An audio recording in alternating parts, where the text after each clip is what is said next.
UF media TV ప్రేక్షకులకు నమస్తే. ఖమ్మం జిల్లా వెంసూరు మండల పరిధిలోని కల్లూరిగూడెం గ్రామంలో నిర్మించనున్న పామాయిల్ ఫ్యాక్టరీ శంకుస్థాపన సభలో పామాయిల్ ఫ్యాక్టరీ నిర్మించి తీరుతామని, ఎవరడ్డుకున్నా ఆగమని మంత్రి తుమ్మల నాగేశ్వరరావు హెచ్చరించారు. ఆయన మాటల్లో ఇప్పుడు మనం యూఎఫ్ మీడియా టీవీలో వీక్షిద్దాం. అందరూ మన ఛానల్ సబ్స్క్రైబ్ చేయండి, లైక్ చేయండి, కామెంట్ చేయండి, షేర్ చేయండి. ఆ రోజు రాఘమయ్య గారికి ఎన్నికల సందర్భంలో మాట ఇచ్చాం. ఈ జిల్లాలో ఏదైనా మొదటి పని జరిగితే అది నీ దగ్గరే సత్తుపల్లిలో జరుగుతుంది తల్లి, అందుకని మిమ్మల్ని గెలిపించమని చెప్పి అడిగా. మీరు పెద్ద హృదయంతో రాఘమయ్య గారిని గెలిపించుకున్నారు. అందుకని ఈ కరువు ప్రాంతం ఒకనాడు గురునాథరెడ్డి గారు చెప్పారు, పెద్దలందరూ చెప్పారు, మీ అందరికీ తెలుసు. వెంసూరు మండలం అంటే ఏమిటో, దాని స్థితిగతులు ఏమిటో 45 సంవత్సరాల క్రితం మన పెద్దోళ్ళందరికీ ఈది బాధలు అన్నీ తెలుసు. భగవంతుడి దయ వల్ల, మీ దయ వల్ల, శ్రీరామచంద్రుడి దయ వల్ల నాకు ఈ అవకాశం వచ్చింది.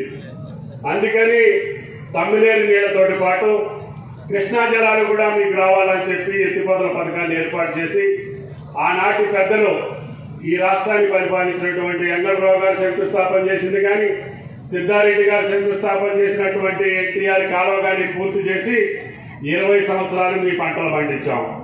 మధ్యలో నేను ఒక 5 సంవత్సరాలు 10 సంవత్సరాలు ఖమ్మం పాలేరుకి వెళ్తే ఆ కాలం ఆగిపోతే మళ్ళీ నేను గత ప్రభుత్వం అధికారంలోకి వచ్చిన తర్వాత మళ్ళీ ఆ నీళ్లు తీసుకొచ్చి మొన్న 100 రోజులు పోయినసారి మీకు ఎన్టీఆర్ కాలువ మీ చెరువులు నింపింది.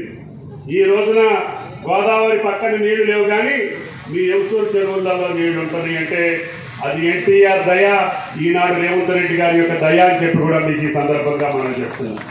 అందుకని ముఖ్యమంత్రి గారు ఒకటే చెప్పారు, అన్నా నువ్వు 100 రోజులలో గోదావరి నీళ్లు తీసుకెళ్తానంటున్నావు, వెంసూరుకి సాధ్యపడుద్దా అంటే చాలా మంది అనుమానం వ్యక్తం చేశారు.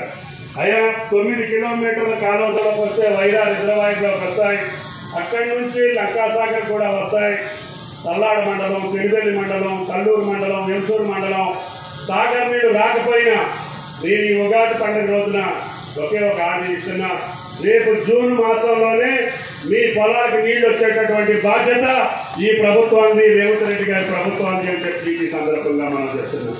నాగార్జున సాగర్ ఎండకపోయినా, తమ్మినేరు రాకపోయినా గోదావరి జలాలు తీసుకొచ్చి మీ వెంసూరు చెరువులు నింపే బాధ్యత నాది అని చెప్పి కూడా మీకు ఈ సందర్భంగా మనం చెప్తున్నాం.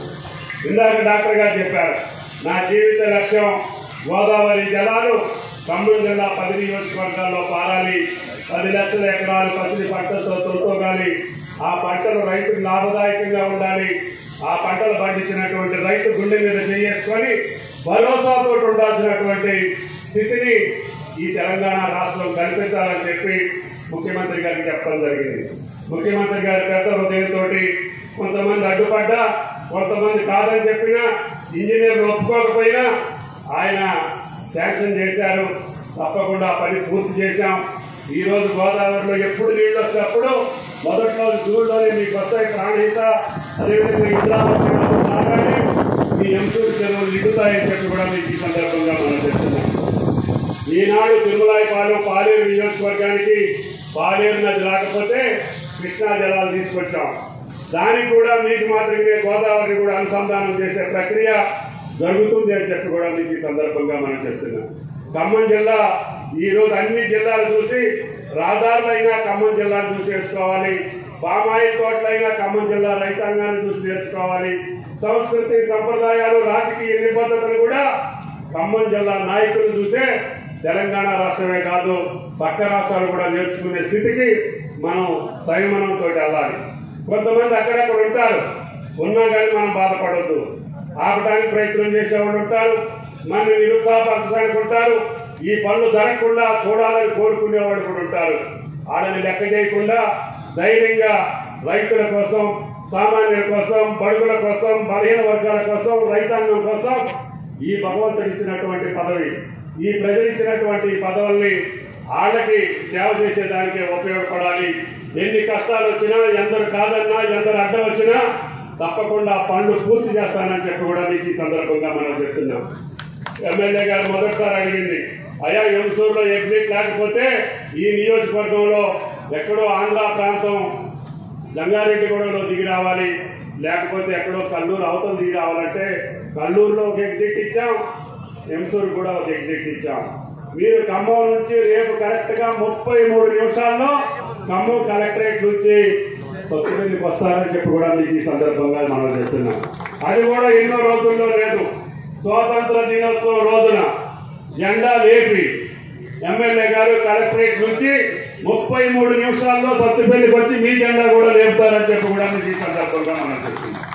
కాబట్టి ప్రభుత్వం ఒక నిబద్ధతతో ముందుకు పోతుంది. రామచంద్రెడ్డి గారికి ఆర్థిక పరమైన కష్టాలు ఉన్నాయి. ఆయన కూడా ఎంతో చేయాలనే తప్పనతోటి వాగ్దానాలు కూడా చేశారు. ఆ వాగ్దానాలకు తగ్గట్టుగా మన ఆదాయం లేదు. కేంద్ర ప్రభుత్వం సహకరించట్లేదు. గతంలో ఉన్న ప్రభుత్వం యొక్క అప్పులు మన మీద భారం పడ్డాయి. వాటిని తీర్చుకుంటూనే గతంలో ఉన్నటువంటి పథకాలు కొనసాగిస్తూనే ఇచ్చినటువంటి 6 గ్యారెంటీలు కూడా పూర్తి చేసుకుంటూనే రైతాంగాన్ని నిలపడం కోసం రేవంత్ రెడ్డి గారు ఈ ఒక్క సంవత్సరంలోనే 33 కోట్ల రూపాయలు మీ ఖాతాల్లో జమ చేసినటువంటి ఏకైక ముఖ్యమంత్రి రేవంత్ రెడ్డి గారు అని చెప్పి కూడా ఈ సందర్భంగా మనం చెప్తున్నాం. పట్టుమని 3,000 కోట్లు రుణమాఫీ చేయలేనటువంటి ప్రభుత్వాలు వీరాలు పలుకుతున్నారు. వాళ్ళ గురించి మనం పెద్దగా చెప్పుకోవాల్సిన అవసరం లేదు. ఇంకా భవిష్యత్తులో అవకాశం ఉంటే ఇప్పుడు రైతు భరోసా 6,000 చేశాం.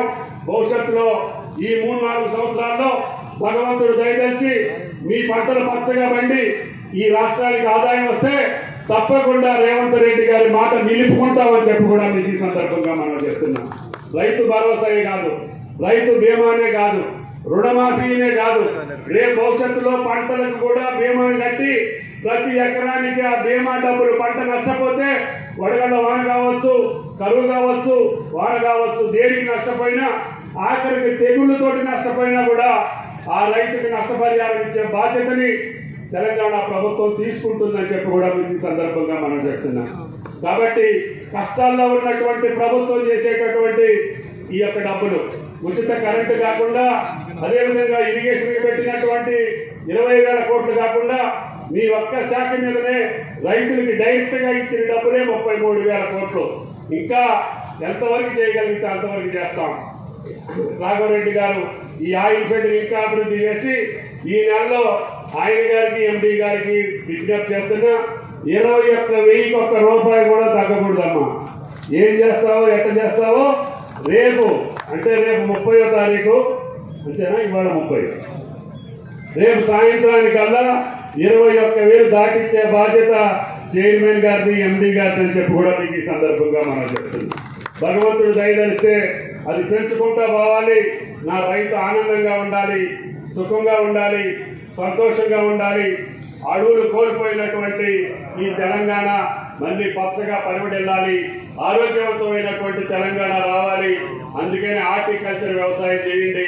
అన్ని పంటలు పండేటటువంటి భూములు ఉన్నాయి, వాతావరణం ఉంది. తెలంగాణ ఈ భారతదేశానికి దిక్సూచి అని చెప్పి కూడా మీకు ఈ సందర్భంగా మనం చేస్తున్నాం. రేపు భవిష్యత్తులో ఏ రాష్ట్రానికి అందనంత దూరంలో ఇప్పుడు ఆంధ్ర ప్రాంతం ముందుంది. ఎందుకంటే మనకి 30 సంవత్సరాలు బట్టి అక్కడ వేసుకుంటున్నారు, మనం వేసుకోలే. మనం 3 ఏళ్ల బట్టే మనం ఈ ఎమ్మట మొదలు పెట్టుకున్నాం.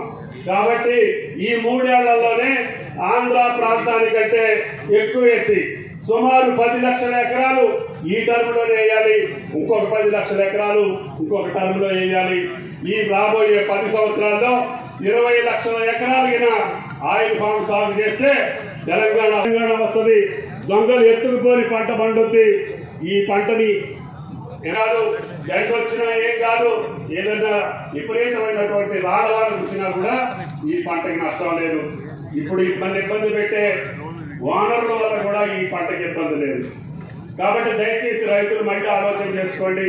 3 సంవత్సరాల్లో కాపు వచ్చే ఇతరాలని మొక్కలు తీసుకురామని చెప్పి ఎంపీ గారికి, చైర్మన్ గారికి విజ్ఞప్తి చేశాం. ఇప్పుడు మనం వేసి అన్ని కూడా 3వ సంవత్సరమే కాపుకు వస్తున్నాయి. ఇంకా వీలైతే ఇంకా తక్కువ ఎత్తులో ఉండేటటువంటి మొక్కలు, ఇంకా తక్కువ సమయంలో మనకి ఉత్పత్తి వచ్చేటటువంటి మొక్కలు, ఎక్కువ పంట పెరిగేటటువంటి జాతుల్ని ప్రపంచంలో ఎక్కడుంటే అక్కడ మీరు ఇంపోర్ట్ చేసుకోండి. ఈ రకంగానే అన్ని జిల్లాల్లో ఫ్యాక్టరీలు నిర్మాణం చేసి ఈ తెలంగాణ వ్యవసాయ శాఖ, అదేవిధంగా ఉద్యానవన శాఖలో బ్రహ్మాండమైనటువంటి అభివృద్ధిని చూసి తెలంగాణ రైతులందరూ మీకెళ్ళి వస్తున్నారు. సొత్తుపల్లి రైతులు రామాయిలో బాగుపడ్డారు కాబట్టి మేము కూడా వేసుకుంటామని చెప్పి ఆదిలాబాద్ నుంచి కానీ, కరీంనగర్ నుంచి కానీ, మహబూబ్ నగర్ నుంచి కానీ బ్రహ్మాండంగా రైతులు కష్టపడి మీ తోటలు చూసి వేస్తున్నారు. కాబట్టి ఇటువంటి బ్రోకర్లు చెప్పేటటువంటి మాటలు, ప్రైవేట్ ఫ్యాక్టరీల దగ్గర కొంత మేత వేసి ఇటువంటి తప్పుడు ప్రచారాలు చేసే సన్నాసుల్ని మీరు ఏం చేస్తారో అది మీ చేతుల్లో ఉంది అని చెప్పి కూడా మీకు ఈ సందర్భంగా మనం చేస్తున్నాం. కాబట్టి దయచేసి ఆయిల్ ఫెడ్ ఉంటేనే మీకు స్థిరమైనటువంటి రేటు ఉంటుంది. లేదు అంటే ప్రైవేట్ కంపెనీలకు వెళ్తే మీకు బతుకు మళ్ళీ బంగారు పాలవుతుంది.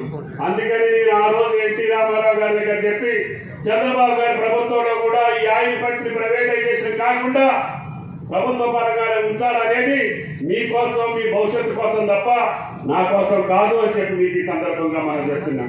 కాబట్టి ఆనాడు ఈ యొక్క పామాయిల్ నిలబడబట్టే ఈనాడు తెలంగాణలో అన్ని జిల్లాల్లో ఈ పంట వేసుకునే అవకాశం వచ్చింది.